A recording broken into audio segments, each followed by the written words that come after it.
Hello दोस्तों, मैं हूं प्रियांश दुबे और आप देख रहे हैं मेडिकल का इंस्टीट्यूट इंदौर के ऑफिशियल यूट्यूब चैनल को। आज तारीख है 21 जून यानी कि अंतर्राष्ट्रीय योग दिवस और आपको यही बताना है पहले क्वेश्चन में कि योग दिवस कहाँ पे मनाया जाता है, कब मनाया जाता है। तो अंतर्राष्ट्रीय योग दिवस जो सेलिब्रेट किया जाता है, it is celebrated on 21 of June every year. और बेसिकली योग कैपिटल किस जगह को बोला जाता है कि ये योग की कैपिटल है, तो योग की कैपिटल अपन बोलते हैं देहरादून को। तो ये दोनों क्वेश्चन बहुत इंपॉर्टेंट है। योग कैपिटल किसे माना जाता है? देहरादून को। और इसके अलावा अंतर्राष्ट्रीय योग दिवस मनाया कब जाता है? ये मनाया जाता है 21 ऑफ जून को। अगले क्वेश्चन में चलते हैं। अगले क्वेश्चन में आपसे पूछा जा रहा है किस राज्य सरकार द्वारा भविष्य में गौ मंत्रालय नामक मंत्रालय बनाने की योजना रखी गई है? तो ये मध्य प्रदेश सरकार ही है जो गौ मंत्रालय बनाने की कोशिश कर रही है। ये योजना इन्होंने बनाई है। अभी आपने कुछ दिनों पहले एक मैंने करंट अफेयर या फिर मैम ने कवर किया होगा कि एक मंत्री हैं जिन्हें गौ संवर्धन मंत्री बनाया गया था, उन्हें मंत्री का दर्जा दिया गया था। एक बाबा जी थे जिनका नाम है अखिलेश्वर नंद महाराज। और अखिलेश्वर नंद महाराज ने ये जो मांग है ये सरकार के सामने रखी कि आप ये मिनिस्ट्री बनाने का जो मामला है ये सीरियसली लीजिए और इस मामले पे जो हमारी सरकार ने डिसीजन लिया है कि वो इस बात में मामले में सीरियसली विचार करेगी और इसके लिए एक योजना बनाएगी। तो अखिलेश्वरानंद जी महाराज, ये भी आपके ऊपर क्वेश्चन आ सकता है कि गौ संवर्धन के मामले में किसे एक मंत्री का दर्जा मिला है मध्य प्रदेश सरकार की तरफ से। फेक न्यूज से निपटने के लिए किस सोशल नेटवर्किंग साइट या कंपनी द्वारा 8,000 भारतीय पत्रकारों को ट्रेनिंग देने की योजना बनाई गई है? तो ऐसी कौन सी सोशल नेटवर्किंग साइट है? ये सोशल नेटवर्किंग साइट है, ये है गूगल 8,000 भारतीय पत्रकारों को ट्रेनिंग देने वाला है ताकि वो फेक न्यूज से निपट सके। अगली न्यूज पे चलते हैं। अगली न्यूज में आ रहा है कि किस पुरुष क्रिकेट टीम द्वारा वनडे इतिहास का सर्वाधिक स्कोर बनाया गया है? तो स्कोर बनाया गया है 481 रन और इसे बनाया है इंग्लैंड ने ऑस्ट्रेलिया के अगेंस्ट में एक मैच में 481 का टारगेट दिया और इस पूरे मैच में उन्होंने ऑस्ट्रेलिया को 242 रन से हरा दिया। तो ये काफी बड़ी जीत है इंग्लैंड की और इसके अलावा 481 रन अब जो कि वनडे के इतिहास में सबसे बड़ा टारगेट हो गया है। अगली न्यूज पे चलते हैं। अगली न्यूज में आ रहा है कि 55वीं फेमिना मिस इंडिया 2018 किसे चुना गया? तो 55वीं जो फेमिना मिस इंडिया 2018 चुना गया, इनका नाम है अनुकृति वास।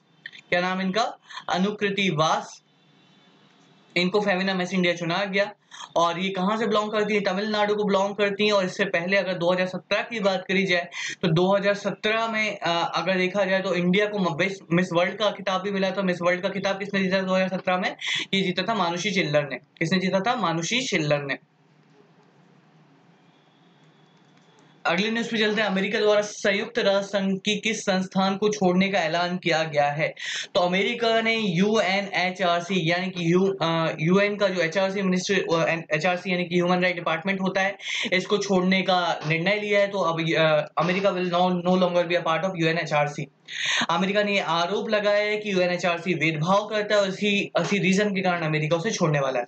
माननीय राष्ट्रपति रामनाथ कोविंद जी अपनी 2 दिवसीय यात्रा पर किस दक्षिण अमेरिकी देश गए हैं? तो ये 2 दिवसीय यात्रा पर जिस दक्षिणी देश गए हैं उस देश का नाम है सूरीनाम। किस देश का नाम कहां पे गए हैं? सूरीनाम नामक देश में गए हैं और ये भारत के पहले राष्ट्रपति जो सूरीनाम गए हैं। और मेनली अभी फिलहाल अगर देखा जाए तो 9 दिवसीय यात्रा पर हैं और 9 डेज में ये 3 देशों की यात्रा करेंगे, जो कि मैं पहले कवर कर चुका हूं।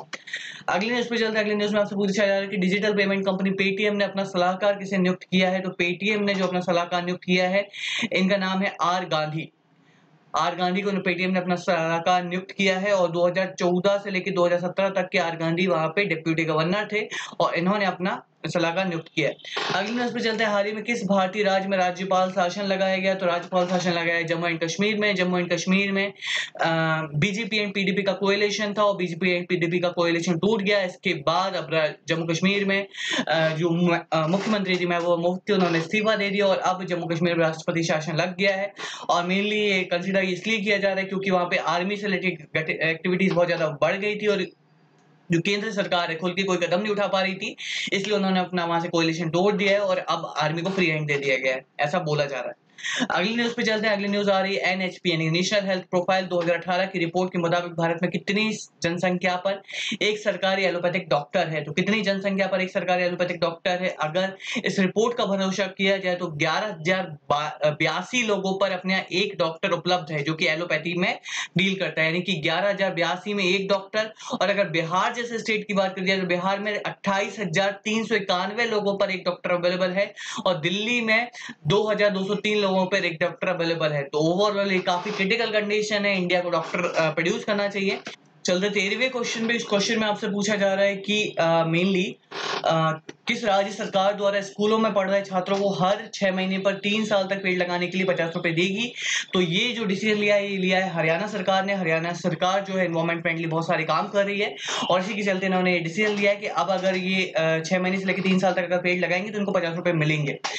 उसके अलावा अगर देखा जाए तो अमेरिका की पीडब्ल्यू रिसर्च सेंटर के अनुसार इंटरनेट का उपयोग करने के मामले में विश्व में प्रथम स्थान कौन से देश का है? तो ये विश्व में जो प्रथम स्थान मिला है, ये जो स्थान मिला है, ये मिला है साउथ कोरिया को। साउथ कोरिया के लगभग 96% लोग इंटरनेट का इस्तेमाल करते हैं। तो ओवरऑल साउथ कोरिया जो है वो इस रेस में नंबर 1 पे है कि साउथ कोरिया में सबसे ज्यादा लोग इंटरनेट का इस्तेमाल करते हैं। और इसके बाद जो फाइनल क्वेश्चन हमारा आ रहा है, फाइनल क्वेश्चन में आपसे ये पूछा जा रहा है कि हाल ही में किसने, यानी कि किसने जो मुख्य आर्थिक सलाहकार थे और उन्होंने निजी कारणों का हवाला देकर वहां से रिजाइन कर दिया है, और ये हैं अरविंद सुब्रमण्यम। अरविंद सुब्रमण्यम जो भारत के मुख्य आर्थिक सलाहकार थे, काफी एमिनेंट पर्सनालिटी थी उनकी, काफी ज्यादा पॉपुलर रहे ये अपने पूरे कार्यकाल में। अरविंद सुब्रमण्यम ने हाल ही में रिजाइन कर दिया है और इन्होंने बोला है कि ये मेरे पर्सनल रीजन के कारण मैं रिजाइन कर रहा हूँ। और इन्होंने जो बोला है कि ये इनका फेवरेट जॉब था, लेकिन अल्टीमेटली ये रिजाइन कर रहे हैं। उन्होंने 16 अक्टूबर 2014 को ये पद ग्रहण किया था। तो ये आपके सामने बहुत इंपॉर्टेंट क्वेश्चन है। अरविंद सुब्रमण्यम काफी पॉपुलर पर्सनालिटी। और इसके बाद अगर अगले क्वेश्चन पे जाए, श्रीलंका के कप्तान दिनेश चंडीमल को आईसीसी ने विंडीज के खिलाफ दूसरे टेस्ट में गेंद की दशा बदलने का दोषी पाए जाने पर कितने टेस्ट मैच का बैन लगाया है? तो इनके ऊपर जो बैन लगाया गया है, ये पूरा एक टेस्ट का इनके ऊपर बैन लगाया गया है। और ओवरऑल इनके ऊपर ये आरोप था कि बॉल टेम्परिंग वाला जो मैटर है वो इन्होंने भी ये किया है और इन्होंने चिंगम का इस्तेमाल किया था बॉल को टेम्पर करने के लिए, और इस कारण इन पर बैन लगाया गया है। और चलते हैं आज के फाइनल क्वेश्चन की तरफ। फाइनल क्वेश्चन में आपसे पूछा जा रहा है कि किस देश ने स्पेस फोर्स बनाने की घोषणा करी है? तो स्पेस फोर्स बनाने की घोषणा करी है अमेरिका ने। तो यानी कि जो आप अवेंजर्स टाइप मूवी देखते हो सकता है कि वो आपको फ्यूचर में सही होती दिखाई दे। तो मिलते हैं हम आपसे अगले लेक्चर में, तब तक stay tuned, take care, have a nice day.